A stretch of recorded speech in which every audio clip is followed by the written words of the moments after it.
Assalamualaikum warahmatullahi wabarakatuh. Perkenalkan, nama saya Marsha Dufiaza Sadila dengan NIM 19032100063. Jadi pada video kali ini saya akan membahas tentang materi analisis tata niaga, pendekatan SCP atau perilaku serta kinerja pasar sebagai pemenuhan tugas TPA kelas C. Nah, kalian pasti bertanya-tanya sih, apa sih SCP itu? Nah, pendekatan SCP ini adalah merupakan keseluruhan kajian yang menganalisis keseluruhan sistem dari aspek makro, mulai dari pendekatan fungsi, kelembagaan, pengolah atau pabrikan, dan organisasi fasilitas yang terlibat dalam suatu sistem pemasaran. Jadi, pada dasarnya SCP ini merupakan salah satu strategi bisnis perusahaan melalui strategi pemasaran, yakni price, place, product, dan promotion, untuk mengidentifikasi segmen pasar dan memilih pasar sasaran dan preferensi konsumen untuk meningkatkan kepuasan konsumen dan juga keuntungannya. Untuk saat ini merupakan model dari SCP. Terdapat 3 model SCP. Yang pertama adalah struktur pasar atau market structure. Yang kedua adalah perilaku pasar atau market conduct. Yang ketiga adalah kinerja pasar atau market performance. Untuk struktur pasar atau market structure ini merupakan struktur pasar yang tercipta dalam suatu pasar yang menentukan bagaimana sih para pelaku industri itu berperilaku. Akibat dari terbentuknya suatu struktur dan perilaku pasar itu adanya penilaian terhadap suatu sistem pemasaran yang disebut dengan kinerja pasar. Penetapan harga yang berlaku yakni berdasarkan mekanisme pasar, dan adanya perbedaan harga di tingkat produsen maupun konsumen akan menentukan seberapa besar margin pemasaran, farmer share, dan integrasi pasar yang merupakan indikator dari kinerja pasar. Yang kedua selanjutnya yakni perilaku pasar atau market conduct. Nah, perilaku pasar ini merupakan suatu cara perusahaan untuk menyesuaikan situasi pasar di mana perusahaan tersebut ikut sebagai pembeli dan juga penjual. Perilaku pasar merupakan cerminan dari struktur pasar yang dapat menggambarkan tingkat efisiensi ekonomi di pasar. Selanjutnya yang ketiga adalah kinerja pasar atau market performance. Jadi kinerja pasar ini merupakan penilaian atas sejauh mana sih pasar tersebut mampu mengkoordinasikan alokasi sumber daya ekonomi secara efisien untuk kesejahteraan di masyarakat. Jadi, struktur pasar yang tercipta dalam suatu pasar tersebut akan menentukan bagaimana pelaku industri berperilaku. Akibat dari terbentuknya suatu struktur dan perilaku pasar, yaitu adanya penilaian terhadap suatu sistem pemasaran yang disebut sebagai kinerja pasar.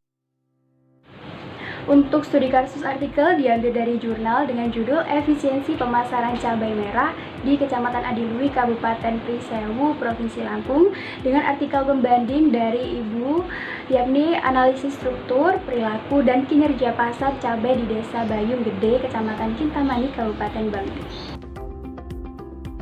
Rumusan masalah kali ini yakni diambil dari rantai pemasaran yang panjang yang menyebabkan banyaknya balas jasa atau keuntungan pemasaran yang harus diambil oleh para pelaku pemasaran, dan akhirnya akan mempengaruhi tingkat harga yang diterima petani produsen yang akan dibayar oleh konsumen akhir. Sehubungan dengan uraian tersebut, maka tujuan penelitian ini adalah untuk menganalisis efisiensi pemasaran cabai merah di Kecamatan Adilui, Kabupaten Prisewu, Provinsi Lampung. Untuk struktur pasar atau market structure ini terbagi menjadi 2 bagian, yakni lembaga pemasaran dan juga karakteristik pasar. Untuk jurnal yang pertama ini, lembaga pemasaran yang menjadi responden dan terlibat dalam sistem pemasaran ini merupakan terdiri dari 60 orang petani produsen, 8 orang pedagang pengumpul, 3 orang pedagang besar, 8 orang pedagang pengecer pertama, dan 2 orang pedagang pengecer kedua. Dan jika dilihat dari jumlah pembeli dan penjual yang terlibat di dalamnya, maka pelaku pemasaran berada pada struktur pasar oligopsoni atau pasar tidak bersaing sempurna. Selanjutnya pada jurnal pembanding, yakni lembaga yang terlibat adalah pedagang pengumpul, pedagang antar kota, pedagang antar pulau, dan pedagang pengecer. Untuk lembaga tersebut terdiri dari 1 orang pedagang pengumpul juga sekaligus berperan sebagai pedagang antar kota dan juga antar pulau, serta 2 orang pedagang pengecer. Untuk karakteristik pasar ini masuk kepada pasar persaingan tidak sempurna, yaitu struktur pasar duopoli, karena hanya terdapat 2 pedagang pengecer saja yang terlibat dalam proses pemasaran cabai tersebut di tingkat desa. Selanjutnya untuk perilaku pasar atau market conduct ini pada jurnal review yang pertama mengenai proses pembentukan harga, yakni pada petani produsen dengan pedagang pengepul tidak melalui proses tawar-menawar karena harga yang terbentuk telah ditetapkan oleh pedagang besar berdasarkan pertimbangan kondisi pemasaran cabai merah saat petani panen dan juga keadaan pasar. Untuk keadaan pasar ini, cabai dipengaruhi oleh jumlah cabai merah yang tersedia di pasar, dan apabila cabai merah itu sedang melimpah, maka harganya akan murah, dan juga sebaliknya.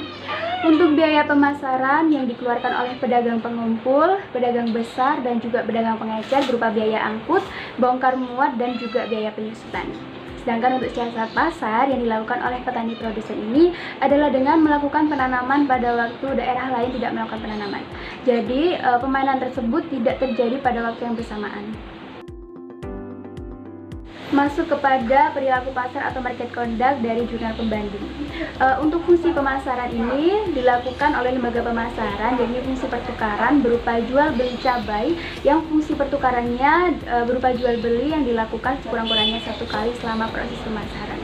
Selanjutnya untuk strategi harga adalah penggunaan SOP atau standar operasional prosedur harga yang ditentukan berdasarkan rekomendasi petani dan markup standarnya. Selanjutnya untuk strategi produk ini dilakukan dengan aktivitas yang berasal dari produsen yang menuju ke konsumen melalui lembaga pemasaran yang disebut dengan aktivitas vertikal. Yang selanjutnya adalah informasi yang digunakan meliputi informasi statistik seperti siapa yang melakukan aktivitas pemasaran seperti petani cabai sebagai produsen dan lembaga pemasaran seperti pedagang pengepul atau pedagang antar pulau serta pedagang pengecer lain, apa yang dipasarkan dan kapan produk itu dipasarkan serta di mana transaksi jual beli itu dilakukan. Untuk kerjasama ini yang dilakukan hanya terjadi pada petani dengan pedagang pengepul karena ada keterikatan tertentu. Selanjutnya membahas tentang kinerja pasar atau market performance dari jurnal review yang pertama. Jadi dalam jurnal tersebut terdapat 3 saluran pemasaran di Kecamatan Adiluwih yang terdiri dari yang pertama adalah petani, ke pedagang pengumpul, ke pedagang pengecer, 1 dan ke konsumen. Jadi 20%-nya itu untuk petani. Untuk saluran yang kedua yakni dari petani ke pedagang pengepul, lalu ke pedagang besar dan lalu ke pedagang pengecer 1 serta berakhir ke konsumen. Jadi 30%-nya itu bagian dari petani. Selanjutnya untuk pemasaran yang ketiga yakni melalui petani ke pedagang pengumpul, lalu ke pedagang besar, kemudian ke pedagang pengecer 1 dan kemudian ke pedagang pengecer 2 serta berakhir di konsumen. Jadi 50% tersebut merupakan bagian dari petani. Sedangkan saluran pada jurnal pembanding ini juga sama, terdiri atas 3 saluran. Yang pertama dari petani, ke pedagang pengepul, lalu ke pengecer dan berakhir ke konsumen. Untuk yang kedua ini, saluran kedua yakni dari petani ke pedagang pengepul atau pedagang antar kota, lalu ke pengecer dan berakhir ke konsumen. Untuk saluran pemasaran yang ketiga yakni dari petani melalui pedagang pengepul atau pedagang antar pulau, lalu ke supplier dan berakhir di hotel. Jadi terdapat perbedaan antara jurnal yang review pertama dan jurnal pembanding terkait dengan saluran pemasarannya. Slide berikutnya masuk kepada analisis pangsa produsen, margin, dan rasio profit margin pemasaran pada jurnal yang pertama. Untuk saluran pemasaran 1 ini, dari tabel tersebut dapat kita ketahui bahwa saluran pemasaran 1 pangsa produsen adalah mencapai sebesar 77,78%.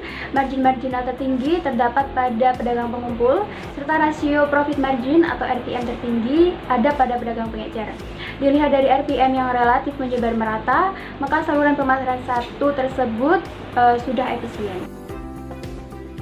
Selanjutnya pada saluran kedua ini, berdasarkan tabel yang tertera tersebut, dapat kita ketahui bahwa saluran pemasaran 2 pangsa produsen adalah 72,22%,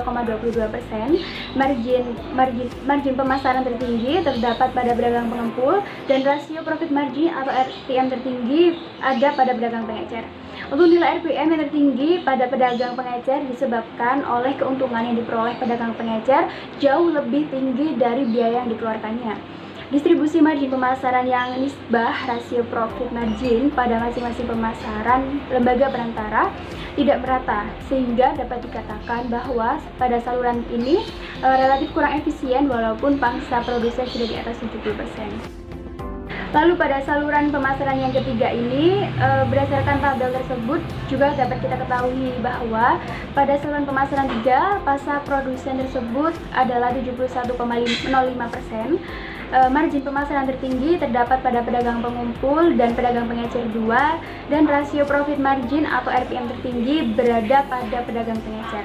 Untuk nilai RPM tertinggi ini pada pedagang pengecer terjadi karena keuntungan yang diperoleh pedagang pengecer lebih dari 200% dari biaya yang dikeluarkannya. Distribusi margin pemasaran dan nisbah margin keuntungan pada masing-masing lembaga perantara tersebut tidak merata, sehingga dapat kita katakan bahwa pada saluran ini relatif kurang efisien juga, walaupun pangsa produsen tersebut juga sudah di atas 70%. Masuk kepada jurnal pembanding mengenai analisis margin pemasaran dapat kita lihat pada tabel berikut. Jadi pada masing-masing saluran pemasaran dalam komunitas cabai ini, baik saluran pemasaran 1, 2, maupun 3 menunjukkan bahwa pemasaran cabai tersebut sudah efisien sebab biaya yang dikeluarkan untuk memasarkan cabai lebih rendah dari produk yang dipasarkan. Dan margin pemasaran di setiap saluran tidak terlalu besar perbedaannya. Nilai margin pemasaran berpengaruh terhadap nilai dari farmer share dan juga efisiensi pemasaran. Jadi semakin rendah margin pemasaran tersebut, maka nilai farmer share tersebut makin tinggi dan juga akan nilai efisiensinya juga akan semakin kecil. Selanjutnya masuk kepada materi akhir, yakni materi analisis korelasi harga dan juga elastisitas transmisi harga.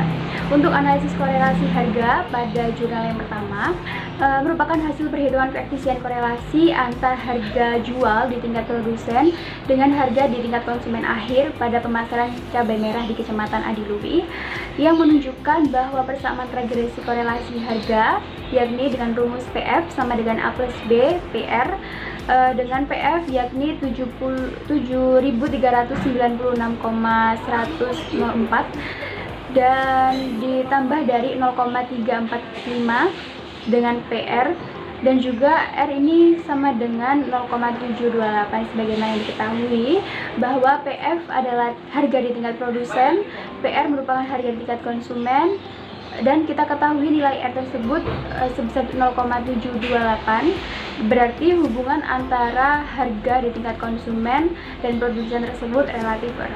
Selanjutnya mengenai elastisitas transmisi harga atau ET pada jurnal yang pertama, yakni meliputi hasil perhitungan elastisitas transmisi harga dengan memperoleh nilai elastisitas transmisi harga tersebut mencapai sebesar 2,15 dengan rumus ET sama dengan dalam kurung 1 per B kurung tutup dikali kurung buka PF dibagi PR. Jadi dapat kita ketahui bahwa hasil akhir dari ET ini adalah 2,15. Jadi nilai elastisitas transmisi harga tersebut lebih besar dari 1, yang berarti laju perubahan harga di tingkat konsumen tersebut lebih besar dengan laju perubahan di tingkat produsen. Jadi keadaan ini berarti bahwa pasar yang dihadapi oleh pelaku tata niaga ini adalah pasar persaingan tidak sempurna dan juga terdapat kekuatan oligopsoni di dalamnya. Jadi kesimpulan dapat diambil dari jurnal yang pertama atau jurnal ref yang pertama ini, berdasarkan hasil analisis yang dilakukan dari yang dipaparkan tadi, dapat disimpulkan bahwa sistem pemasaran cabai merah di Kecamatan Adiluwi, Kabupaten Pringsewu, Provinsi Lampung ini sudah efisien dilihat dari pangsa produsen yang lebih dari 70%, walaupun struktur pasar yang terjadi adalah pasar tidak bersaing sempurna atau oligopsoni.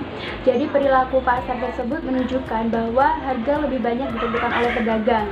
Keragaan pasar atau kinerja pasar juga menunjukkan terdapat 3 saluran pemasaran dengan penyebaran margin dan juga rasio profit margin yang tidak merata antar lembaga pemasaran, korelasi harga yang relatif sedang, dan juga nilai elastisitas transmisi harga yang lebih besar dari 1. Selanjutnya untuk kesimpulan dari jurnal pembanding yang kedua yang saya ambil dari hasil penelitian yang telah dipaparkan tadi di Pasar Bayung Gede, Kecamatan Kintamani, Kabupaten Bangli tersebut, dapat disimpulkan bahwa struktur pasar cabai adalah persaingan tidak sempurna yang berbentuk duopoli.